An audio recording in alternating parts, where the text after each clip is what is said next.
I'm Megan Kamrick. As protests have broken out across the state and country, organizers have struggled to separate their message from broader anger and especially from violence. I'm joined today by Kieran Freeman, an organizer who has been involved in some of the protests in Albuquerque. Also, Finney Coleman, he's president of the University of New Mexico Faculty Senate. And Giovanna Burrell is culture change leader, the City of Albuquerque Office of Equity and Inclusion. Thank you all for joining me. Kieran, you and others have very quickly brought together many people to protest the murder of George Floyd peacefully. What do you hope these actions can achieve in New Mexico? If any, our end goal is a overall system change, especially in reference to the policing system in America and the authoritative system in America.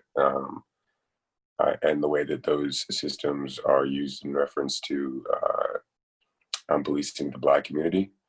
And here in Albuquerque, we don't have a very large Black community, and we also don't face the same brutalities and troubles that larger cities and larger Black populations across America do with their policing systems, and those racial tensions have been there for centuries as well in those larger cities. So here in Albuquerque, we want to give our small population a voice and make sure that we're heard. Over the course of eventuality, hopefully become in better contact with other movements across the states. And the goal is solidarity with our people. In that sense, but we are all working towards the same thing. I think if I were to point towards a resource that would give a good overlook as to what I think our goals most line up with, the president of the NAACP just released a statement yesterday about his feelings on the subject and also where he stands with the protesters and why we're protesting. And I think that you explained it really well.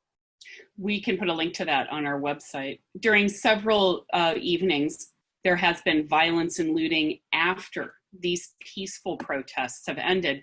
How is this hurting your efforts to get your message out?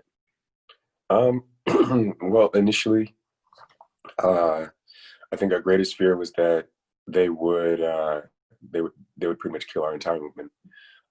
Because the biggest problem is the fact that they could be kind of blended in with us, and people recognize their movement as the same thing as our movement, and that's not the case. So in reference to the most damaging effects that it has is that people think that we're not following through with what we say we come to do, which is to protest peacefully and to make sure that our voices are heard, and also to protect our community, because we're citizens before we're suspects of anything that happens here. And we love our city, so we're not here to destroy it. When you love something, you hope to see it be better.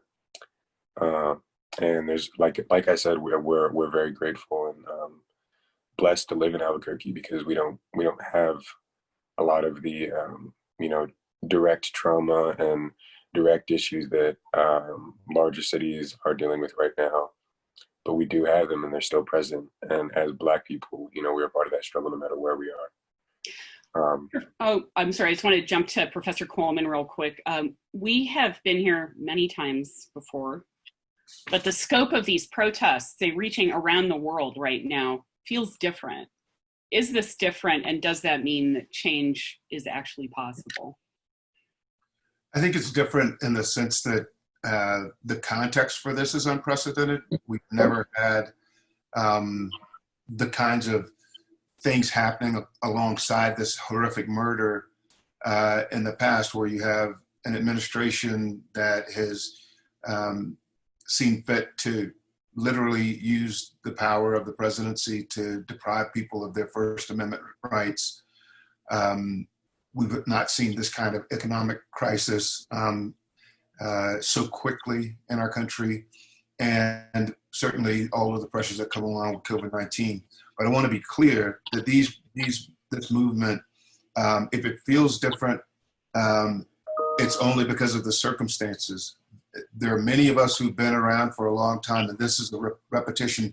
When Trayvon Martin was murdered, we thought, well, this feels different. There's going to be change. When Mike Brown was murdered, we thought, hey, maybe this feels different. Eric Garner, et cetera, et cetera. And again, we've come back to the same violence.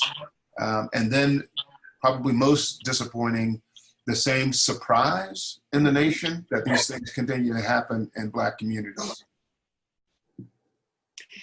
A lot of white allies against racism are reaching out right now and asking what they can do in this moment. What would you answer?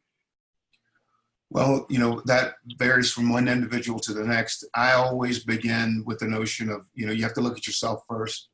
And I encourage anyone who's really interested in helping other communities to first look at themselves and make that self-assessment. The Harvard IAT, the implicit assessment test, will allow people to get that baseline to look at their implicit biases, and then to use that to help make some of those things explicit.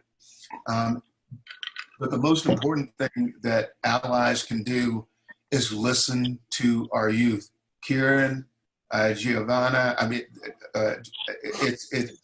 what they have to say is extremely important. You've been listening to old heads like me for a generation now. Our youth have a great message to share with us, and we need to listen. So if you want to do something, listen to what they're telling you, because what they're telling you is their truth, and it's an important truth for our future. Giovanna, it's a great segue to what you're doing. Your role in the city is pretty new. Changing culture is hugely challenging. So how are you looking to do that going forward in this crisis? Yeah, first, it doesn't happen overnight. It's not even going to happen in the role that I'm in and for however long. Going back to what Dr. Coleman's saying is really helping people look in themselves, and how do you dismantle the racism and the patriarchy and all of these systems that are holding us from our humanity. And so really looking at that within yourself. And so also calling out institutions for their role in structural racism as well. And these are hard conversations. These aren't easy, okay, well, we understand the oppressions that institutions have put on people of color, Black communities, but really saying, okay, we recognize it, now what? We can't just talk it, we need to walk the talk. And so I do believe that is a part of that culture change, but also collective work. It can't just be done within the institution. It also needs to be done with community. It also needs to be done within ourselves. So I think that's important for us to not forget. We all have a role in this change. Just because I have the title of culture change leader, I'm not doing this work by myself. I need the community to help and do this work within the institution. And so I also need people within the institution that are doing this work and using their voice. So it's not this dichotomous, one way or the other. We've got to look at it collectively together. How are you trying to create space for that right now? Yeah, absolutely. So creating space, we just started our equity training initiative that started in January. And basically the main thing is normalizing conversations, because a lot of people are even scared to say the word race. They don't want to be labeled as a racist and not understanding the history of race and how it's constructed. And so bringing those dialogues where people can have those light bulbs go off of oh wow, what was my role? And what can I use with the power that I have in the role within the institution to make change? And so this starts off with just reading some articles. So article of just reading right this week today, we have a session with Ibram X. Kendi talking about his work about how to be an anti-racist and what does that mean? And so also breaking down terminology. We can have all the language, but still perpetuate these systems. And so it's important for us to have a common language and helping people understand, what do we really mean when we say diversity, equity, and inclusion? Are we just saying it?